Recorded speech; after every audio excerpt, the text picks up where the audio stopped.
Santo la pace. Welcome back. I did not finish that first section of chapter 2, so we're going to put that at the top of this section, which is past pain, dissolving the pain body. That's on page 36 of this paperback copy. We're going to go back to 35 and finish up the last end of the first section.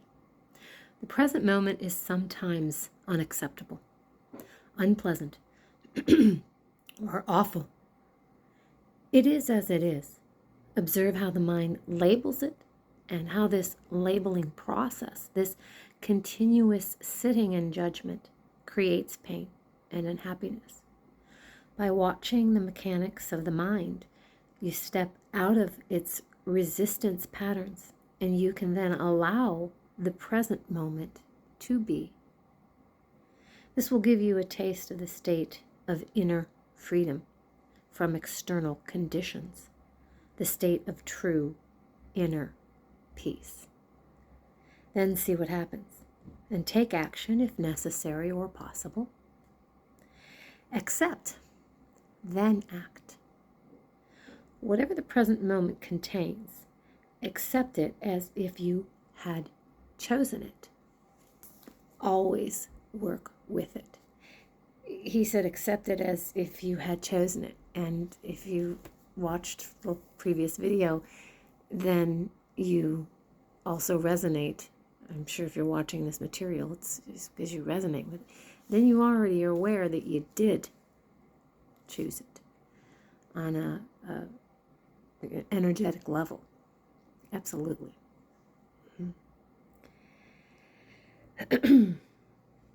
Whatever the present moment contains, accept it as if you had chosen it.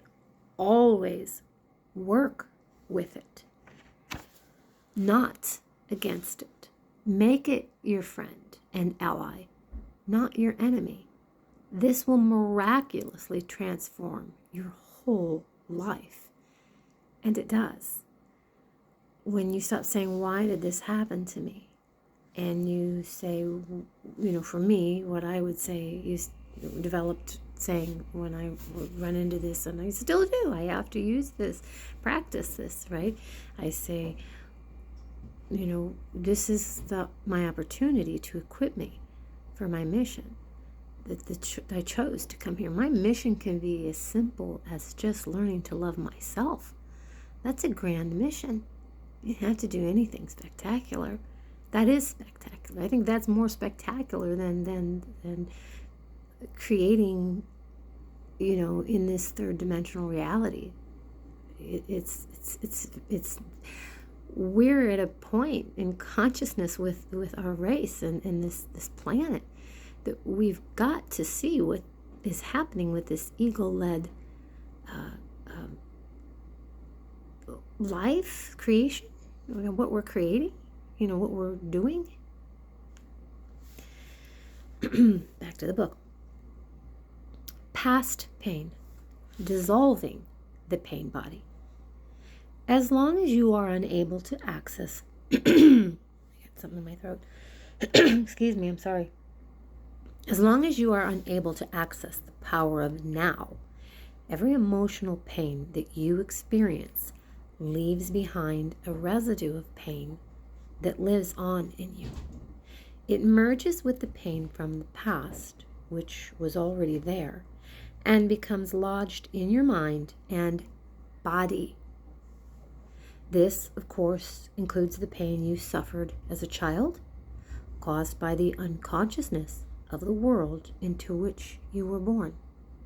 There's no blame. This blame game and fault game, and you want to take responsibility for yourself, because that's what you have the power and authority to do. We cannot change others. We cannot change circumstances outside of ourselves except for by changing and taking control and authority over the self. This accumulated pain is a negative energy field that occupies your body and mind.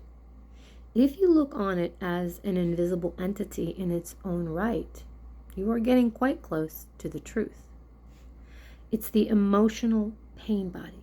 It has two modes of being, dormant and active. A pain body may be dormant 90% of the time in a deeply unhappy person, though. It may be active up to 100% of the time. I read that funny. Let me repeat that. A pain body may be dormant 90% of the time. In a deeply unhappy person, though, it may be active up to 100% of the time. Some people live almost entirely through their pain body, while others may experience it only in certain situations, such as intimate relationships, or situations linked with past loss or abandonment, physical or emotional hurt, and so on. Anything can trigger it, particularly if it resonates with a pain pattern from your past. And if you've watched anything on past life regressions, or even in between life regressions, we come here with, with pain, emotional pain, and to do that, to work through the karma of this. I have to pause this. Hold on. I'm sorry. Thank you. Sorry about that. Anything can trigger it, particularly if it resonates with a pain pattern from your past. When it is ready to awaken from its dormant stage, even a thought or an innocent remark made by someone close to you can activate it. Some pain bodies are obnoxious but relatively harmless. For example, like a child who won't stop whining. Others are vicious and destructive monsters, true demons. Some are physically violent. Many more are emotionally violent. Some will attack people around you or close to you. While others may attack you, their host. Thoughts and feelings you have about your life then become deeply negative and self-destructive. Illnesses and accidents are often created in this way. Some pain bodies drive their hosts to suicide.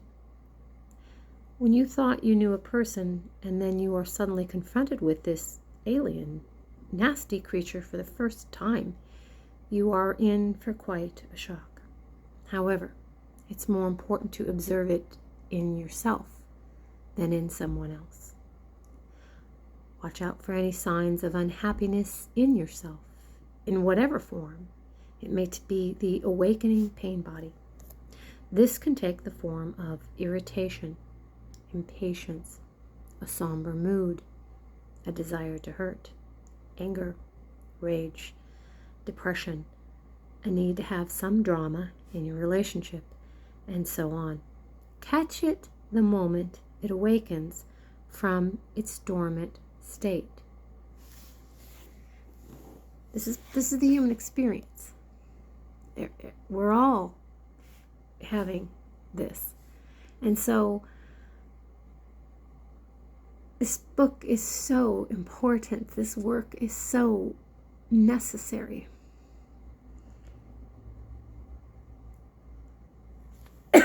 While I have worked with this, and it's a maintenance. You don't get it and you've got it. That's enlightenment. Enlightenment isn't something that's obtained. It's something that's maintained in this physical existence through alignment with your true self. The pain body, back to the book, the pain body wants to survive, just like every other entity in existence, and it can only survive if it gets you to unconsciously identify with it. It can then rise up, take you over, become you, and live through you. It needs to get its quote-unquote food through you. It will feed on any experience that resonates with its own kind of energy. Anything that creates further pain in whatever form, anger, destructiveness, hatred, grief, emotional drama, violence, and even illness. So the pain body, when it has taken you over will create a situation in your life that reflects back its own energy frequency for it to feed on.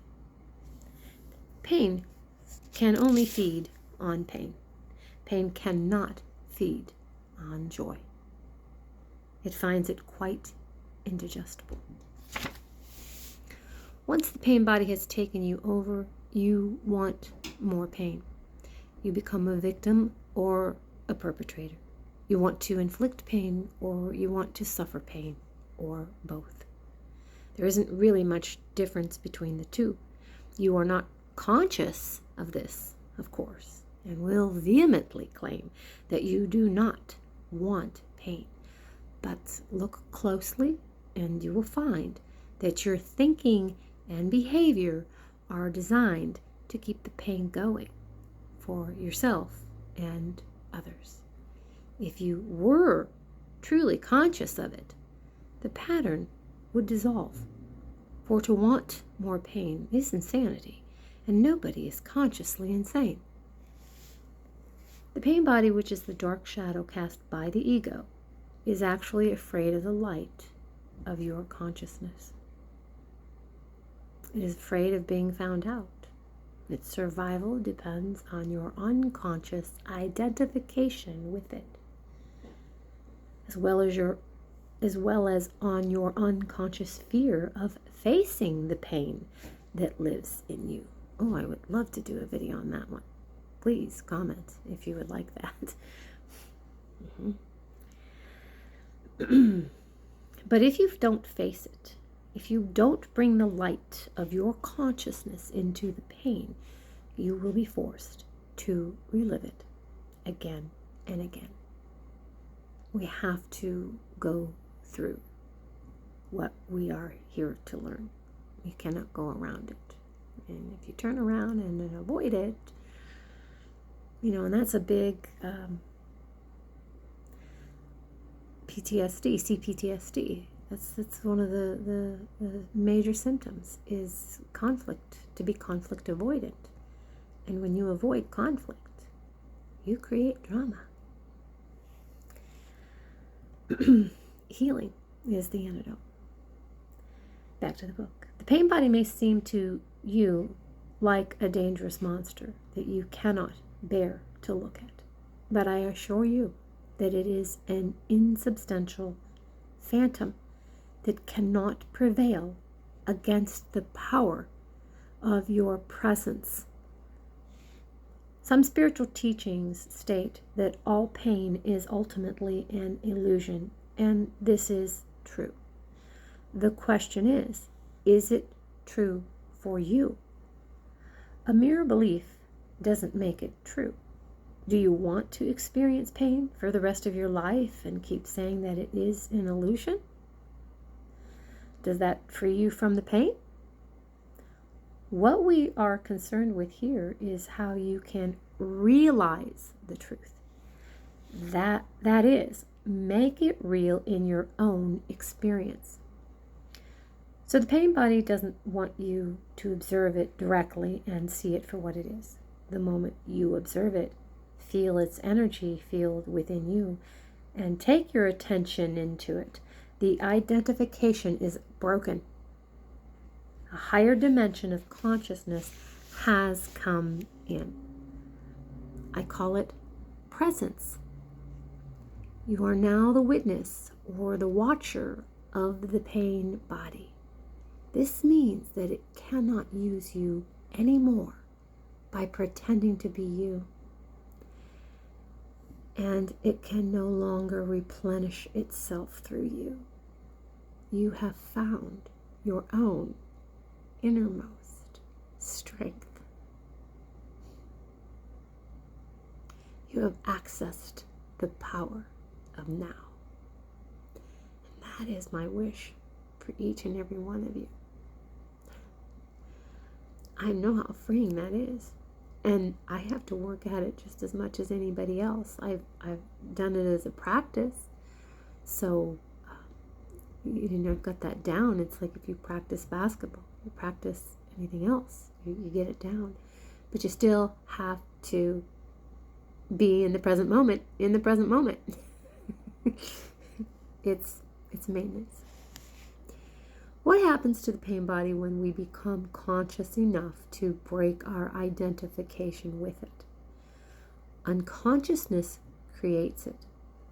Consciousness transmutes it into itself. St. Paul expressed this universal principle beautifully. Everything is shown up by being exposed to the light, and whatever is exposed to the light itself becomes light. Just as you cannot fight the darkness, you cannot fight the pain body. Trying to do so would create inner conflict and thus further pain. Watching it is enough. Watching it implies accepting it as part of what is at that moment. The pain body consists of trapped life energy that has split off from your total energy field and has temporarily become autonomous through the unnatural process of mind identification. That's a really big sentence, like critical. The pain body I'm going to read it again. The pain body consists of trapped life energy that has split off from your total energy field and has temporarily become autonomous through the unnatural process of mind identification. So this is happening, and then we're creating from this space. You know, you talk about manifestation. We're always manifesting. The question is, what? Is it what you want to be in alignment with? Or is it some rote, conditioned behavior? And, well, this is why we're looking around at the world and we're saying, we're going to do things differently now. And that's why you're here. It has turned in on itself and become anti-life, like an animal trying to devour its own tail. Why do you think our civilization has become so life-destructive? But even the life-destructive forces are still life energy. When you start to disidentify and become the watcher, the pain body will continue to operate for a while and will try to trick you into identifying with it again. Although you are no longer energizing it through your identification, it has a certain momentum, just like a spinning wheel that will keep turning for a while, even when it is no longer being propelled. At this stage, it may also create physical aches and pains in different parts of the body, but they won't last. Stay present. Stay conscious. Be the ever alert guardian of your inner space. The 6 inches between the ears. Kingdom of heaven is within.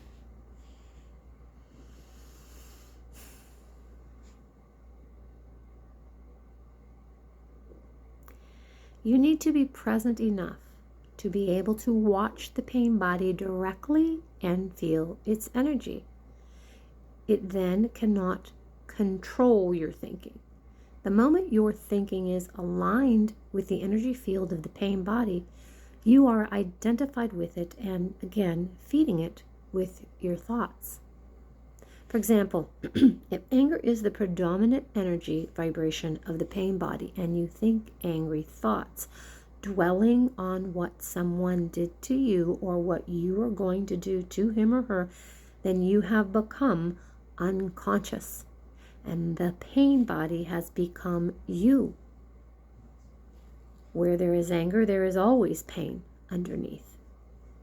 Or when a dark mood comes upon you and you start getting into a negative mind pattern and thinking how dreadful your life is, your thinking has become aligned with the pain body. And you have become unconscious and vulnerable to the pain body's attack. Unconscious, the way that I use the word here, means to be identified with some mental or emotional pattern. It implies a complete absence of the watcher. Sustained conscious attention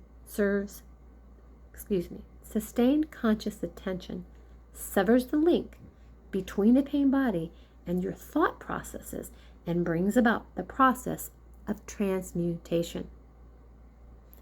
It is as if the pain becomes fuel for the flame of your consciousness.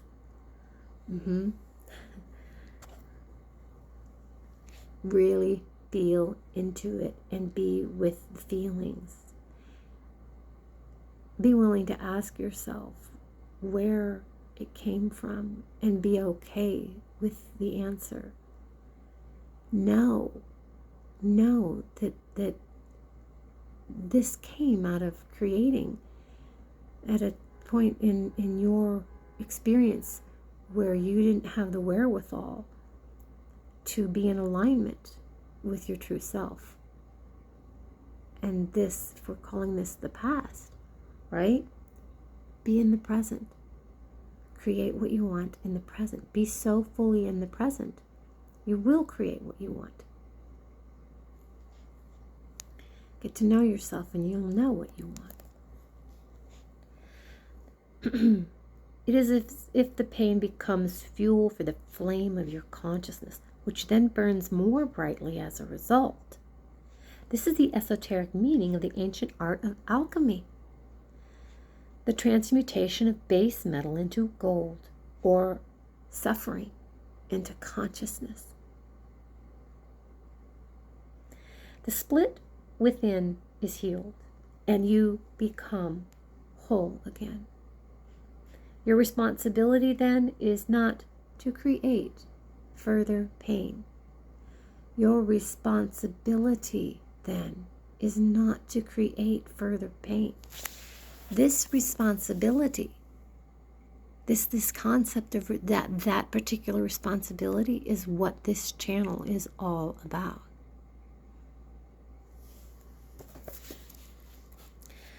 Let me summarize the process. Focus attention on the feeling inside you. Know that it is the pain body. Accept that it is there. Don't think about it. Don't let the feeling turn into thinking. Don't judge or analyze. Don't make an identity for yourself out of it. Stay present and continue to be the observer of what is happening inside you. Become aware not only of the emotional pain, but also of the one who observes. The silent watcher. This is the power of the now, the power of your own conscious presence. Then see what happens. And he has a little pause, and then we'll continue. Oh no, yeah, just one little more paragraph, and then it's the next section. So that'll be the end of this video. We'll say the next section for the next one. For many women, the pain body awakens, particularly at the time preceding the menstrual flow. I will talk about this and the reason for it in more detail later. Right now, let me just say this. If you are able to stay alert and present at that time and watch whatever you feel within, rather than be taken over by it, it affords an opportunity for the most powerful spiritual practice and a rapid transmutation of all past pain becomes possible. Now, isn't that awesome? All right. Thanks for joining me.